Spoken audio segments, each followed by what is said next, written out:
So our Hi. next guest is Alexis Haines. Hey there, Alexis. How are you today? Hi. I'm good. How are you?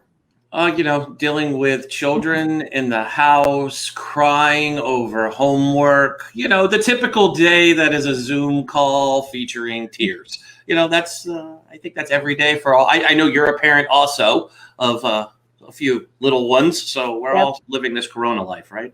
We are indeed. I just got off the phone with my girlfriend this morning and I was calling and going, do you understand any of this homework? Because I don't understand any of this homework. You're going to have, so I'm now having my mom friends teach me so that way I can go and teach my daughter. It's crazy. Right? I think that's been the biggest struggle and our kids are a little bit older. So we have a 13-year-old, so he's in 7th grade, technically now going into 8th. And then we have a 15-year-old who's going to be, of course, 16 and going into her junior year. And our 13-year-old, he had a meltdown, and then we looked at his math, and I was in that for 2 minutes, and I was like, I tap out, go to the wife, and then she's on Facebook, asking people who knows, because this math isn't the math like we had.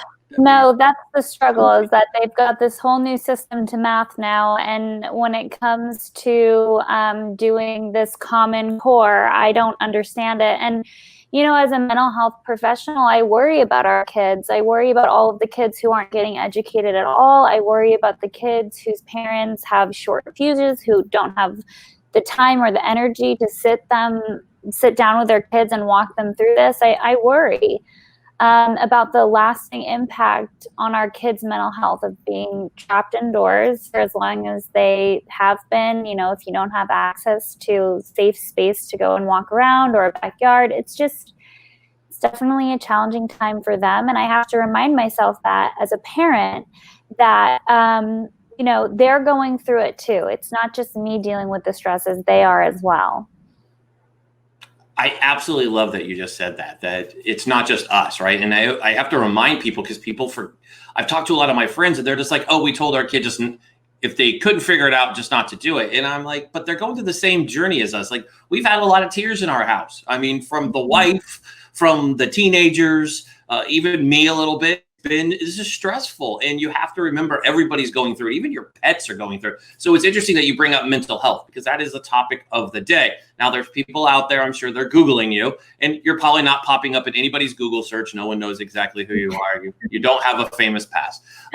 You are, when people ask, I'm like, Alexis Haines, how do I best describe you? Let's see. You're the only person I know had a really bad day, or something bad happened that they turned into a freaking movie. That's not a good thing, right? That's but you've done something positive, and I love that about your story. Is yeah, something bad happened. You went through it, and you came out on the other end a completely different person. You have a beautiful, 2 beautiful children. You have an amazing business that you're running with your husband. It's just amazing, and your story is terrific. So what's your message out there to people who during this time are really struggling, and they're like, oh, this sucks. It's never going to get better. They put their head in the dirt instead of being, chest up, kind of going, we're all shooting on the same hoop. Let's go forward. Yeah.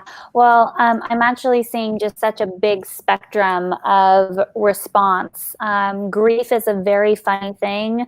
People respond to it in different ways. So we're definitely seeing instances of domestic violence on the rise, of addiction on the rise, of mental health on the rise. And I always tell people, these are things that are happening all the time. They're just being amplified right now because we're so used to a fast-paced lifestyle that we often don't stop and look and check in, where is my mental health and how am I doing? When half of the US population identifies as lonely and anxious, that's a problem.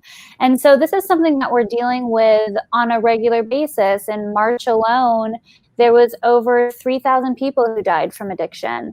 And so, I think that my advice is that you're so worthy of help and of healing. I was a 19-year-old heroin addict, twice convicted felon who had destroyed her entire life on national television. And that was a decade ago, and it was the best thing that ever happened to me. So if you feel like you're low, just know that there are people who've been through that. I suffered from every single form of trauma and made it out on the other side. There's definitely so many online resources right now. We already had Talkspace and some of these more like app style resources, but what I'm seeing in my community is other authors, other podcast hosts, people who have online courses around, mental health and overall wellness are lowering their prices. I made my book available for free for half of the month of April. There are people out here that want to help you.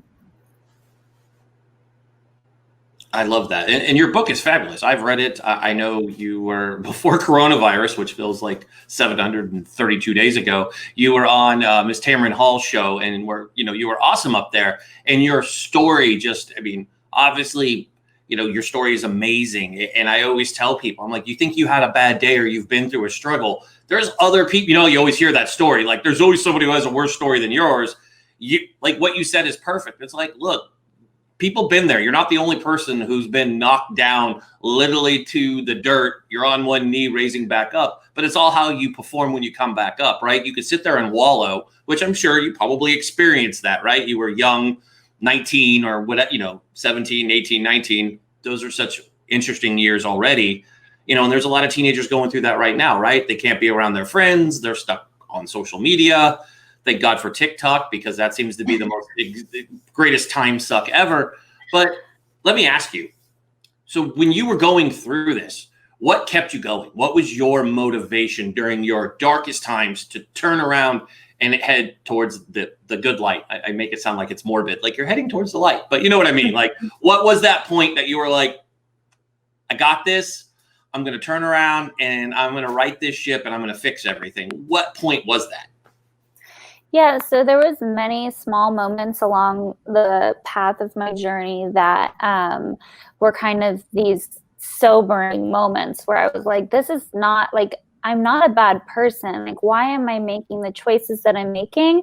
And, so for me, I was kind of forced into sobriety. And then once I entered into treatment in lieu of 6 years of prison time, I held on to the sober community for dear life. And so I think that, when we really talk about trauma and about grief and about all of these other things that we're dealing with right now, PTSD and domestic violence and mental health issues in general, community is the thing that can get you through. Feeling like you have people that you can talk to and share your experience with in a judgment-free zone really helped me get through a lot of my deepest, darkest challenges.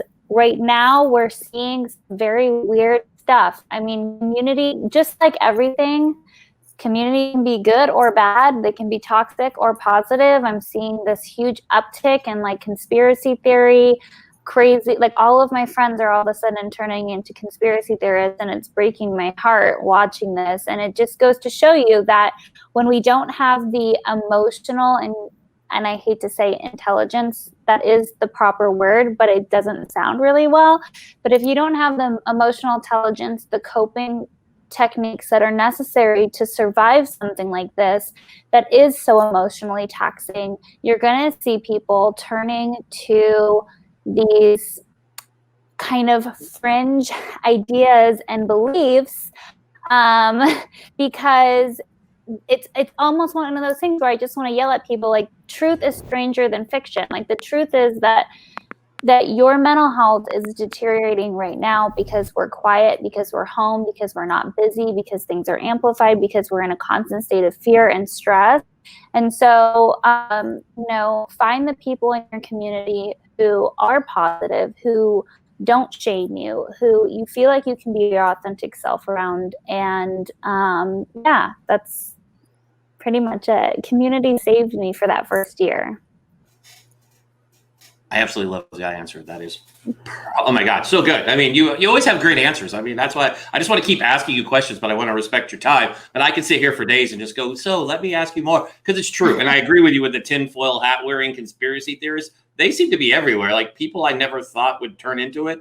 There seem to be these random messages or rants on like Facebook. I'm like, back away slowly. Okay, yeah. You're just bored, or you've been inside way too long. Go outside, go for a run. do something. I mean, I'm thankful for things like Peloton because I can hop on there and just disappear into my Peloton bike. But I do want to thank you for coming on, Alexis. Thank you so, so much for being our guest today.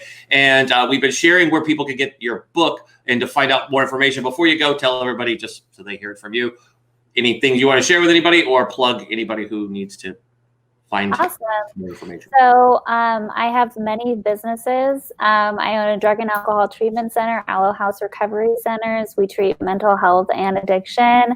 Recovering from Reality is where you can find my book and my amazing podcast, and also my online course, the Life Reset course. And if you want to follow me personally on social media, you can at It's Alexis Haines on every platform, or you can follow along with us at Recovering from Reality.